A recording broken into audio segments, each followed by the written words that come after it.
welcome back to my channel. So today is very exciting because I wanted to talk to you guys about an update. So most of you guys know that I am getting bariatric surgery, and I started this process back in September, and obviously I've been thinking about it for a long time, but I felt like I needed something new. I couldn't keep doing the diets. I needed help, and the only way that I felt like I could actually be successful is doing this bariatric surgery. And I've outweighed the benefits, and I've just outweighed, I guess I was ready for some help, and I felt like surgery was going to be the best chance for me. And I don't feel like I need to explain myself because I know it's my choice, but I also feel like people are gonna, ask and wonder, like, how come you didn't do this or try this? And you guys, I've tried lots of diets and fasting and exercise and portion control and a lot of the stuff that I also mentioned in my first video.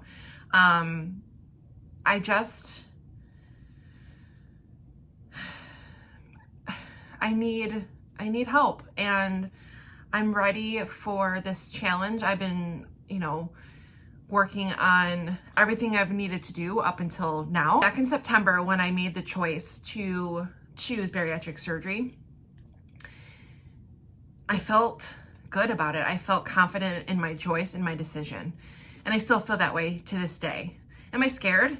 Yeah. It's surgery. Doing the VSG, which is the band, and I know it's not as invasive as like the gastric bypass, but it's gonna be my best choice right now. So what I'm excited to tell you guys is I had a psych eval at the end of the month, last month, and so the psych eval, really, for those of you that are wondering, because I wondered too, I wanted to know like what that looked like what was she gonna ask me. Is she really had a lot, or he, depending on who it is, but this person has a lot of control over, whether you get surgery or not. So it was a big deal, and I talked to her for probably half an hour.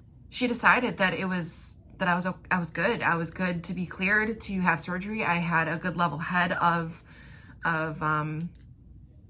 what the surgery was going to be and what the outcome would be. What are the risks outweighing the risks?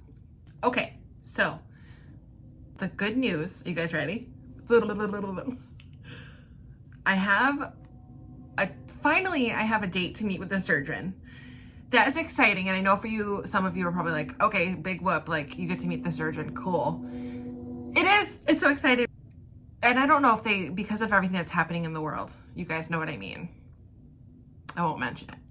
But because of everything that's happening in the world, and there's only elective surgeries going on, I don't know how far this will push this surgery out. However, when I got the phone call from the bariatric surgery program person, she told me that she scheduled me a time to meet with the surgeon, which is exciting, and I also have a post-op appointment. Now, post-op to me, when I first heard that, meant after surgery. I don't know how real or true that is, because what she made it sound like was she wasn't sure because it depends on how far out they have planned surgeries. So I'm going to be meeting with a surgeon on the 18th of this month. And what I've heard is from people that have gotten this surgery, surgeon will schedule you the surgery that week, like within the week or two. I think it's like that first week. So we're looking at I think the 18th is on a Thursday or a Friday.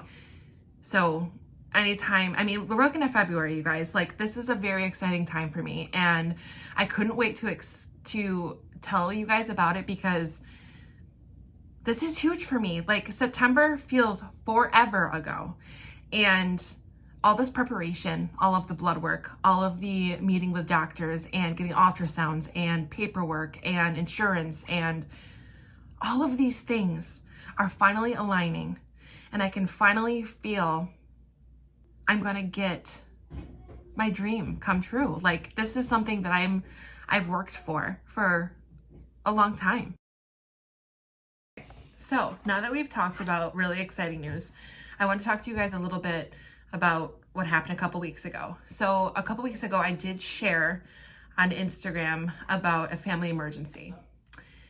At that point, I wasn't ready to talk about it, but like coming on YouTube and sharing my life, I want to share my life with you guys. And I know that means being vulnerable and transparent. So I want to be transparent and talk to you because another mama or dad might be, or parent, whoever might be going through the same thing. And I wanted to share what happened. So a couple weeks ago, we had put Jack to bed and Tim was sleeping. I think I put Jack back to bed that night. Tim was sleeping and I was in the living room watching a show. I usually put him down like between, he stopped taking naps, so it's different now. But I think he wasn't, I don't think at that point he was taking naps anymore. I think he dropped them. I think he fell asleep around like 8:30, 9 o'clock. So I heard like little cries. I think it was on like 10 maybe. And it was kind of like weird cries, but I was like, maybe he's just having like a weird dream and he'll fall back asleep. So I checked the monitor. He was fine. I just kept watching my show. I didn't hear really much after that. Tim was started to get up, get ready for work. And this was around 11 o'clock. And he has to work at midnight. So that's how I remember the time, because at this point, I'm trying to remember all the details, but I might be not remembering things right. So I apologize. So he was up getting dressed for work, and all of a sudden we heard like a kind of a boom and a little cry that was weird. That was not something he would do. And I instantly got up. I checked him on the monitor and I was like, okay, he's not really moving. My mommy gut said something's wrong. So I jumped out of the couch and went into his room, and his arms were flailing. His arms and legs were. He had been like in the same position I had put him in hours ago. So he had the blanket still wrapped around him. And when I tell you guys that he was hot, it was almost like when you touch a stove. That's how hot he was.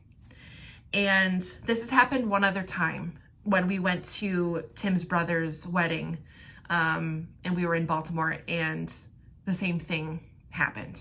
Well, it was similar. It was not exactly the same. So because of that first time that had happened, I was like, okay, I kind of know what to do. I was like, he's having a seizure, which is what happened in Baltimore. And I said, Tim, go get the Tylenol. Let's take his temperature. His temperature was 103. What I did was I obviously like took him out of his bed, stripped him, took off his diaper, everything. And I held him. I rocked him. He responded when I would call his name. And I just kept telling him, Mommy's here, you're safe. And this time was different. It felt different than the other time, because it felt, when children have seizures, they don't respond. And like when he had this seizure in Baltimore a few months ago, his eyes rolled behind his head, and he was not responsive at all. This time he was. I said, who am I? What's my name? And he said, Mommy. He knew who I was. And I just kept reassuring him that he was okay. So I instantly called my mom.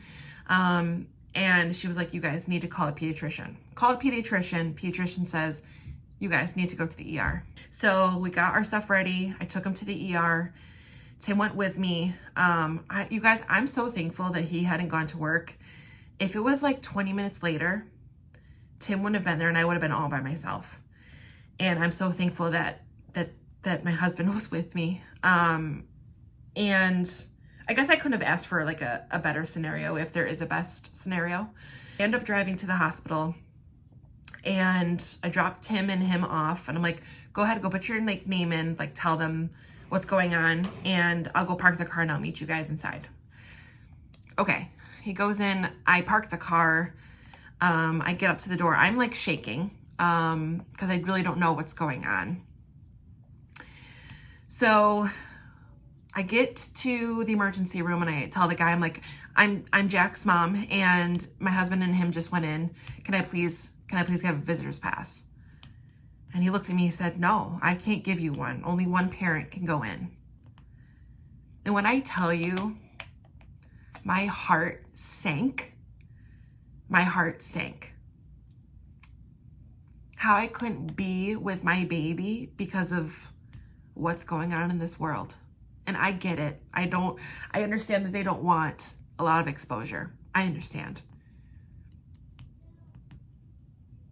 But the fact that I couldn't be with my baby hurt me like I can't even explain. Okay, so because the guy told me, he said, you can go home. And I was like, okay. So I go to the car, I call Tim, and I'm like, I can't come in. I don't know what to do. I guess I'll just go back into the car in the parking lot.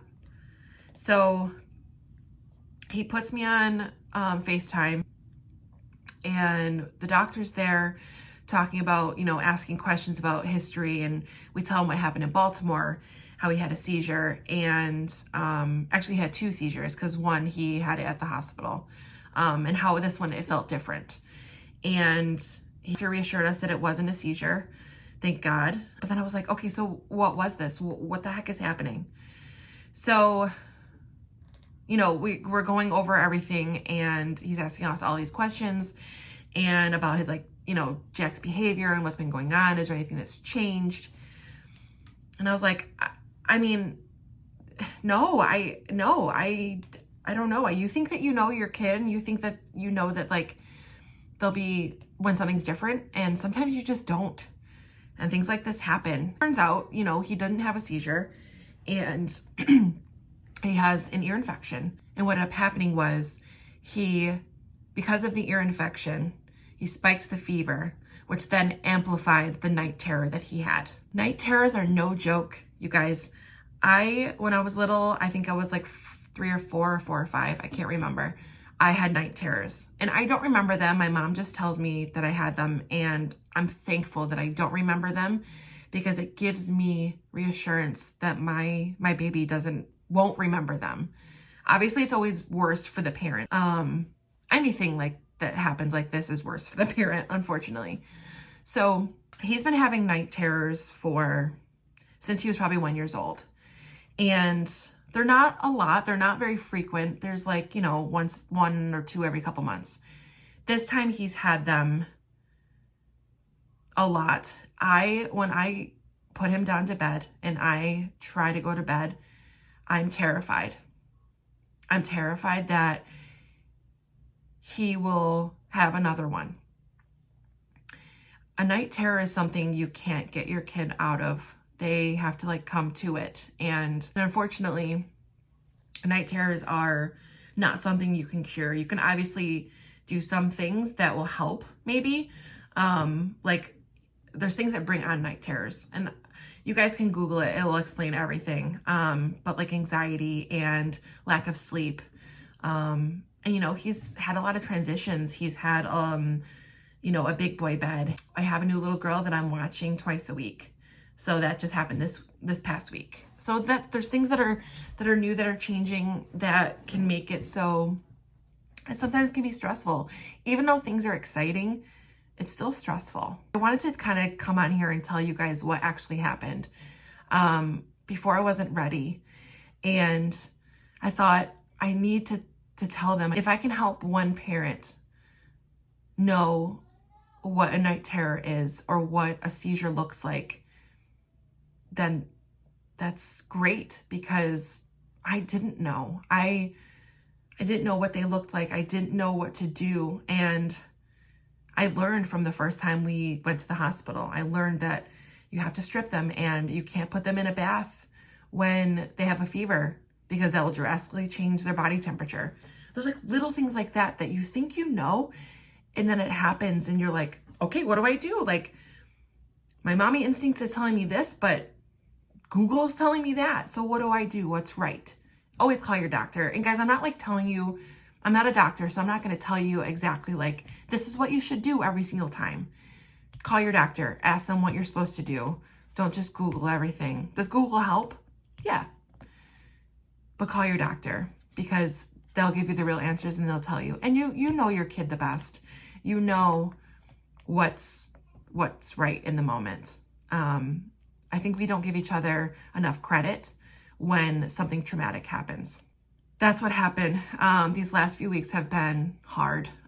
He's had night terrors every couple nights, and giving up the nap, I think, definitely has contributed to those. His ear infection is gone, so that's good. Okay, guys, sorry that was such a long rant, but I wanted to tell you guys what was going on.